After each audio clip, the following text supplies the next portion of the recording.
Namaste. This is Dr. Rapol Satyanarayana, Public Health Specialist.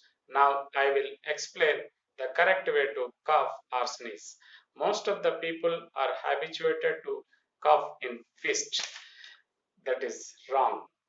And habituated to sneeze in hands. That is also wrong. Correct way to cough or sneeze is into your upper sleeve like this. Spread the message, not gems. Thank you.